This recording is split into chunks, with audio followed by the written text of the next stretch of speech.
శుభం వ్యాధు శ్రీ గురుభ్యో నమః. మేషరాశి వారికి మే 15వ తారీఖు నుండి 31వ తారీఖు వరకు ఏ విధంగా ఉన్న విషయాన్ని మనం ప్రస్తుతానికి తెలుసుకోవడం ప్రయత్నం చేద్దాం. మేషరాశిలో బుధుడి యొక్క ప్రభావం కనిపిస్తోంది. ద్వితీయంలో రవి, అలాగే మనం తీసుకుంటే తృతీయ స్థానంలో బృహస్పతి ఎంటర్ అయిపోయాడు ఆల్రెడీ, అంటే వృషభం నుండి మిథునంలోకి వచ్చేసాడు. అలాగే చతుర్థంలో కుజుడు అక్కడ నీచ స్థితిలో ఉన్నాడు. పంచమంలో ఎవరు లేరు. షష్ఠ స్థానంలో కేతువు, పంచంలో కేతు ఉండాలి, అది వస్తాడు ఇంకా 2-3 డేస్లోని. షష్ఠ స్థానంలో కేతు. అలాగే మనం చూసుకుని వ్యయం ఖర్చు పెట్టే స్థలంలో ప్రస్తుతానికి శని, శుక్రుడు ప్లస్ రాహు 3 గ్రహాలు కనిపిస్తున్నాయి.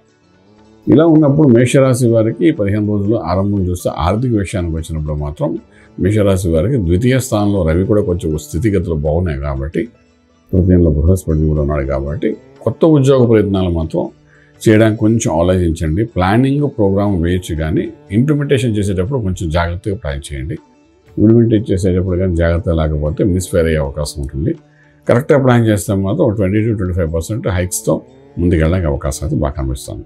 అలాగే వ్యాపారస్తులు కూడా కొత్త వ్యాపారాలు ఆరంభించేవాళ్ళు కానీ, రియల్ ఎస్టేట్ కానీ, కన్స్ట్రక్షన్ కానీ, ఇన్ఫ్రాస్ట్రక్చర్లో ముందుకెళ్ళడం కానీ, ఎలక్షన్ వర్క్స్ చేసుకోండి, ఎలక్ట్రికల్ అనుకోండి, గవర్నమెంట్ కాంట్రాక్ట్స్ తీసుకున్నా ఏదైనా ఒకసారి ఆ జీవో టర్మ్స్ అండ్ కండిషన్స్ ఒక్కొక్కసారి స్టడీ చేసి క్లారిటీగా ఎక్కడైనా చిన్న మిస్టేక్స్ ఉంటాయి, దాన్ని మనం ఇప్పుడైతే చూడకపోవడం వల్ల భూతద్దంలో చూపించి రేపు ఉదయం మీకు నష్టపోయే అవకాశం ఉంటుంది. కాబట్టి అది కొంచెం జాగ్రత్త చూసుకుని అగ్రిమెంట్స్ చేసుకుని మీరు వ్యాపారాన్ని ముందుకెళ్ళడానికి ప్రయత్నం చేయండి. అలాగే సొంత వ్యాపారం ఏం పెట్టుకున్నా ఫుడ్ ఇండస్ట్రీ అనుకోండి, ఫార్మా అనుకోండి, ఏదైనప్పటికీ టర్మ్స్ అండ్ కండిషన్స్ ఒకసారి స్టడీ చేయండి. ఎందుకంటే ఇది రైట్ టైం, ఇది మనం కొంత మోసపోయే అవకాశం ఉంటుంది. ఎందుకంటే మీ రాష్ట్రాధిపతి ఎవరైతే ఉన్నాడో వాడు నీచంలో ఉన్నాడు. ఆ నీచంలో ఉన్నప్పుడు ఏంటంటే మనం ఆలోచన విధానం ఎలాగున్నా ఏదో ఒక నీచ స్థితి తీసుకెళ్ళే ప్రోగ్రామ్ జరుగుతుంది. అంటే ఏంటంటే మనం తీసుకున్న నిర్ణయం వెంటనే బలహీనపడే అవకాశం ఉంటుంది. నిర్ణయానికి బలం ఉండకపోవచ్చు ఒక్కొక్కసారి. అంచేస్తే టర్మ్స్ అండ్ కండిషన్స్ జాగ్రత్త చదువుకున్నా. అలాగే కోర్టు వ్యవహారాలు కానీ, అవుట్ ఆఫ్ కోర్టు సెటిల్మెంట్స్ కానీ ఇవన్నీ కూడా చాలా జరిగే అవకాశాలు ఉంటాయి. దానికి కూడా కొంచెం జాగ్రత్త పడి మనం ఒకసారి ఏదైనా పేపర్ వరకు సంతకం పెట్టేది చాలా సున్నితమైన విషయం అయినప్పటికీ కూడా 1-2 సార్లు చూసి చేయడానికి ప్రయత్నం చేయండి. ఈ 15 రోజుల్లో కుజుడు అక్కడ ఉన్నంతకాలం, కర్కాటక రాశిలో ఉన్నంతకాలం, అక్కడ ఆల్మోస్ట్ జూన్ 6 వరకు ఉంటాడు. సో దాని ప్రభావం అనమాట. ఇంపోర్ట్ ఎక్స్పోర్ట్ వ్యాపారాలు న్యూట్రల్గా ఉంటాయి. అలాగే విదేశాలకు వెళ్ళాలని చదువుకున్న విద్యార్థులు ఎవరైతే ఉన్నారో వాళ్ళు చేసే ప్రయత్నాలు చేసుకుంటే రావచ్చు, ప్రాబ్లం లేదు. అలాగే విదేశాలకు వెళ్ళి సెటిల్ అవ్వాలనుకున్న ఉద్యోగ రీత్యా అనుకున్న వాళ్ళు కూడా అవకాశాలు బాగానే ఉంటాయి.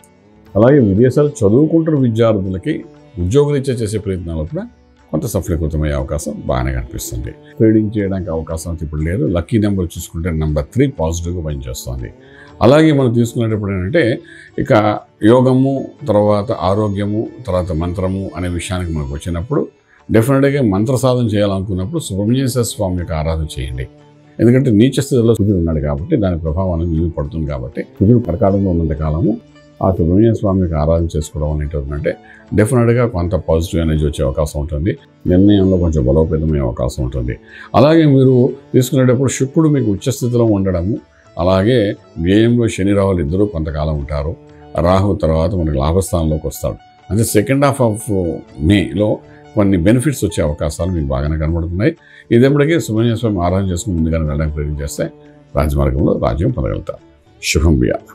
పూర్తి వివరాలకు సంప్రదించండి శ్రీ వేదమాత గాయత్రి జ్యోతిష్యాలయం, బ్రహ్మశ్రీ మంతా సూర్యనారాయణ శర్మ గారు, Srinilayam, first floor, 101, Sai Vaibhav layout, Chitrapuri colony పక్కన, కాజాగూడ, హైదరాబాద్ 500008. సంప్రదించవలసిన ఫోన్ నంబర్ 8855559147, 8855559148, 9849996644.